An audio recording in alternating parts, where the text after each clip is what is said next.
Good morning, everybody. Welcome back to the channel. Thank you for joining me once again for tea time. I'm getting to the end of some misty morning. I love that zing in the morning. Really, really good stuff. Really good stuff.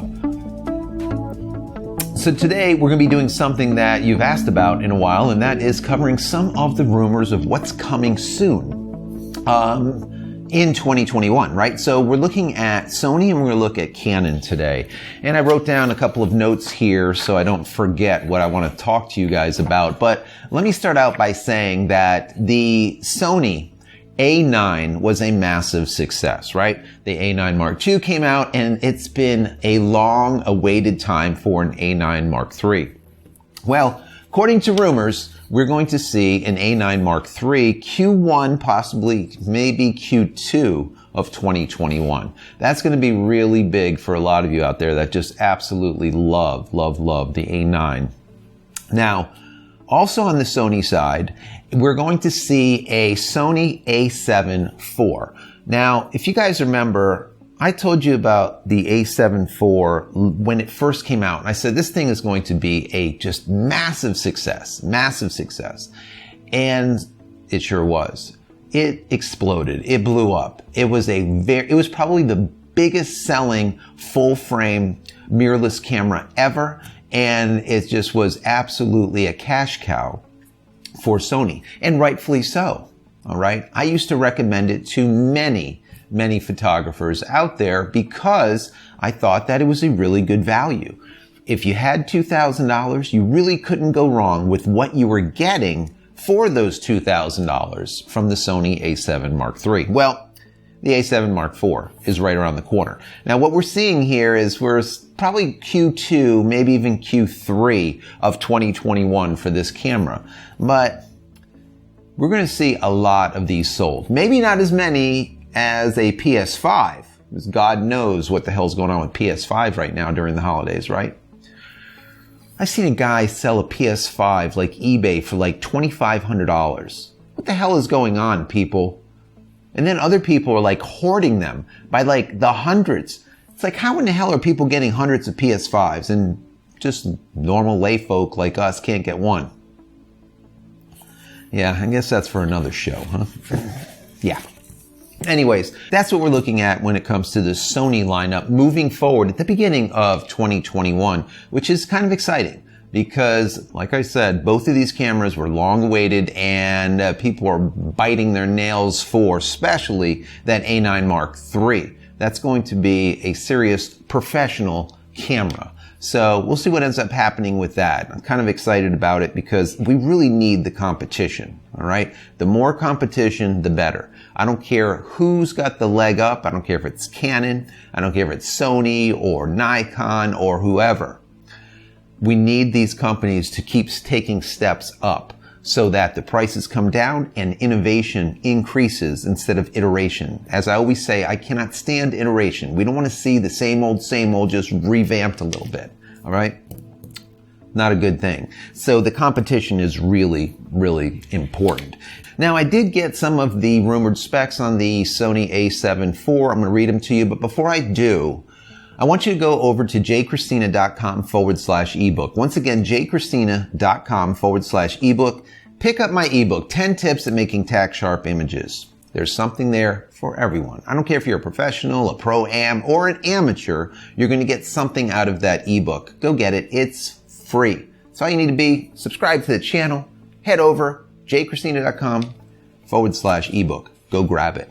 Now, into those specs. Now, these are a few of the rumored specs that we got from that A7 IV that should be coming out very soon. Now, they start out by saying we have a new sensor that will be in this camera. It will not be that 24 megapixel sensor from before. It will have a faster readout, but it'll probably be around 30 to 32 megapixels, which is nice.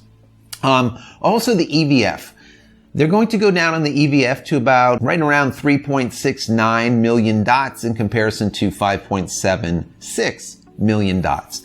I guess it's going to be to save some money here and there because they're going to need to do it because they're putting a lot of money into other portions of this camera. Also the LCD. They said it's going to be probably a little bit cheaper made, let's say, than the old LCD, which I could see them doing. Maybe a little bit less resolution or whatnot. Not a big deal. Not a game changer or deal breaker. So that is okay. Now, the AF on this camera will be flagship, right? Second to none. The autofocus, eye autofocus, face tracking, animal tracking, it will track you whatever. So you know that the A7 Mark IV will have amazing autofocus, just like this Canon does with its dual pixel AF, and probably even better at this point. Now, they said it will be able to do 4K at 60p, which is what every camera seems to be doing these days, or let's say the higher end ones, but we don't know as of yet, is it going to be able to do slow-mo 4K? 120p, 4K is a lot of data, guys. It's a lot of data. And we know that all of the manufacturers are just banging themselves against this heat wall, right? How far can we push it until the damn thing turns into a ball of molten lava, right? So I don't know what's going to happen with that. They're going to, I'm sure, give it a shot. Now, I also see that we're going to see new menus. I'm sure a lot of you Sony guys are going to be like, thank God, because some of the menu system, the way it's set up, I don't know. You know, some people like it, some people don't. It's subjective, I guess. Coming from Canon, when I look at it, it looks like a hot mess, but they said they are going to have a new menu system or a new menu style coming. And the price point would be right around $2,499. So let's call it $2,500.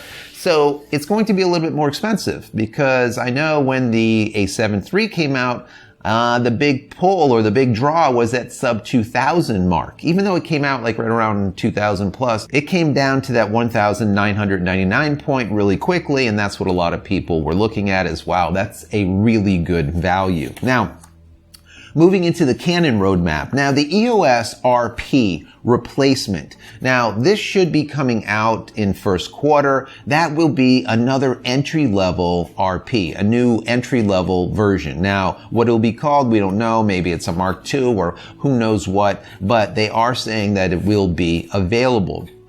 And some of the fodder that came from this, that stoked the fire, let's say, was that a rep from Canon, this was back in April 2019, was talking about that RP, and they were deliberately asked, do you see a full frame camera coming in at a price range below the current RP?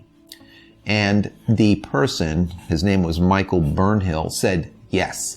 So chances are we're going to see that. I've always said that as you get full frame below that $1,000 mark, things just get all mixed up in the market because APS-C are sitting at that price and some of them are more expensive than that. So it really does shake things up a lot. And if Canon does that, it's going to be quite amazing. We see right now, as of today, Best Buy has the Canon EOS RP at $999, just under $1,000. So maybe we will see an RP at $899 or even $799. That will be full frame.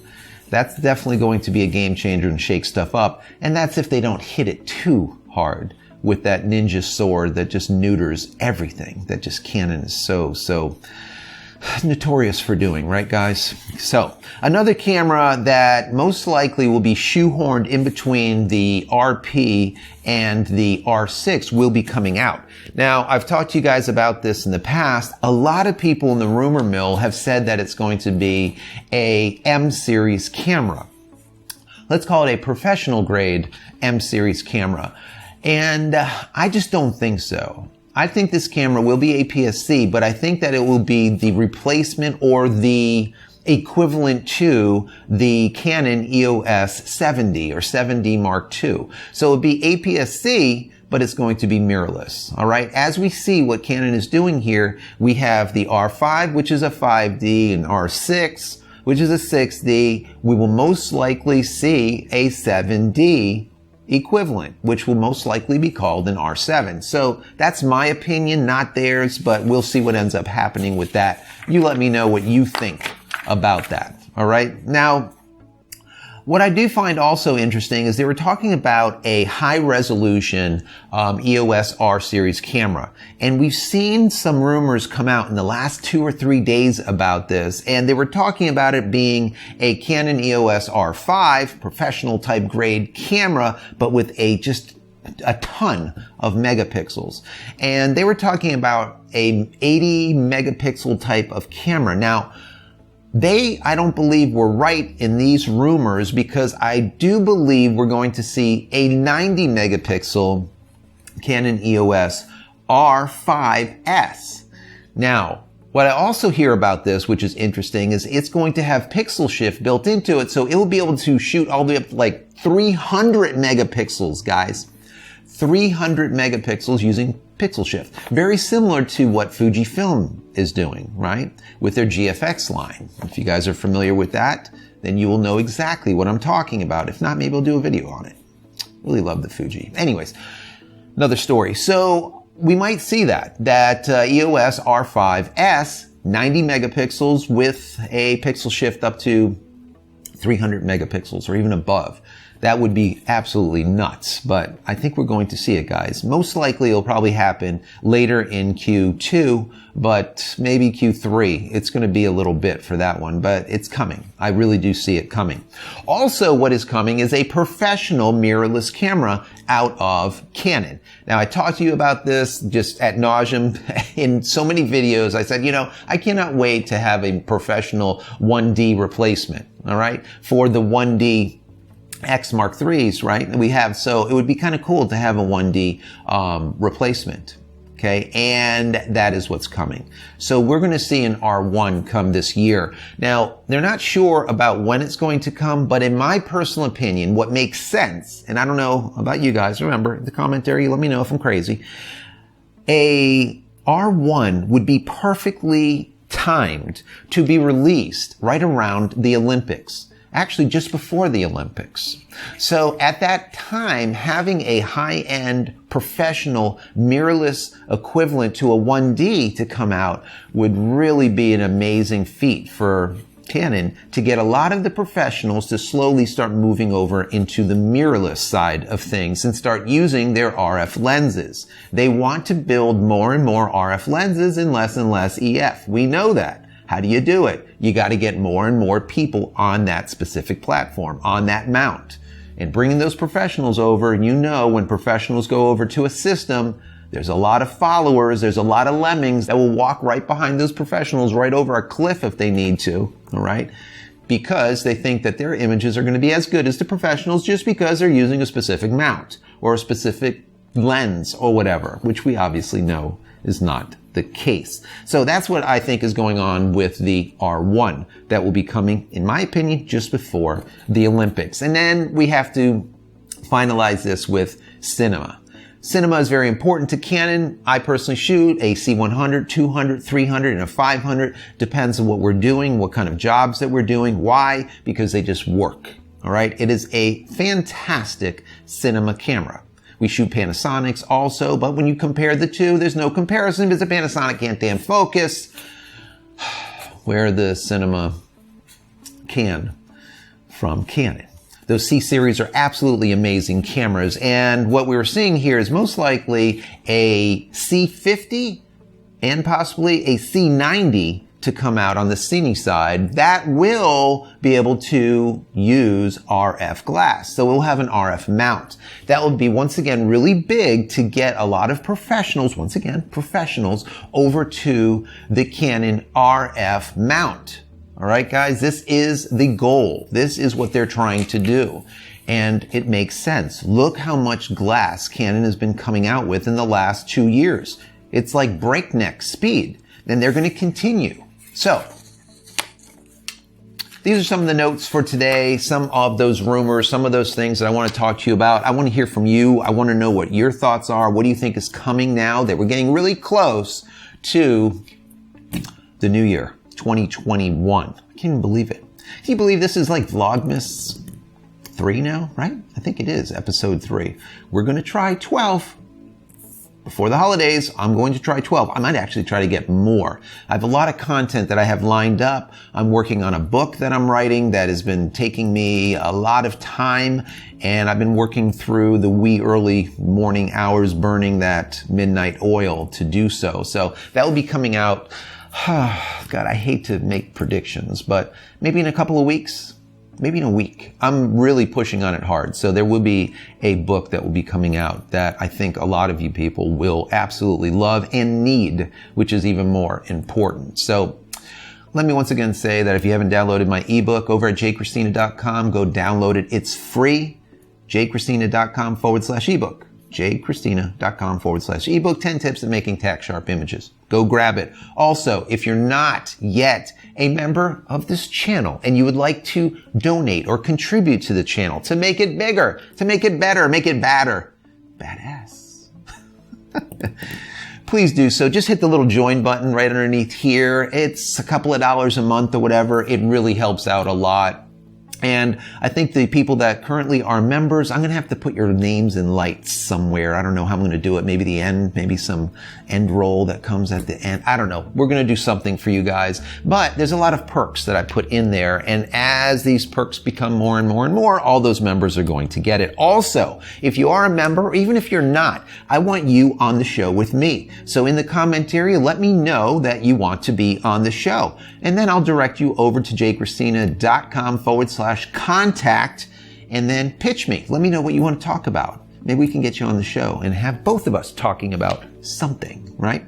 Also, head over to community.jcristina.com. Once again, community.jcristina.com. It's our creative Discord server that I built for you guys and for me to go and hang out and just shoot it with you. So go head over there. It is a Discord server, creative Discord server, community.jcristina.com. It's free. You could contribute if you want. You don't have to. It's 100% free. Get on board. All right. So that's really about it, guys. If you enjoyed this, even the least, please give it a thumbs up. That will help the YouTube gods look kindly upon this video and recommend it to others like you and me, photographers, videographers, tech heads. Yeah, I think I'm all those. Yeah. Also, if you haven't subscribed to the channel, why in the hell not? Go ahead and subscribe to the channel. And finally, head over to my website, JCristina.com, where you can find all the photography tools that I've invented for you and me over the years. And hopefully there's something there that you might like. And if there is, please pick it up and support me and my family. Don't forget to use promo code YT20 at checkout. Once again, YT20 at checkout. If you're a subscriber, get 20% off everything in your shopping cart. Not one thing. Everything in totality, right? Pick something up. That would be absolutely awesome. YT20 at checkout. That's it, guys. I'm out of here for yet another video. Many blessings to you and your family. Stay healthy and stay safe.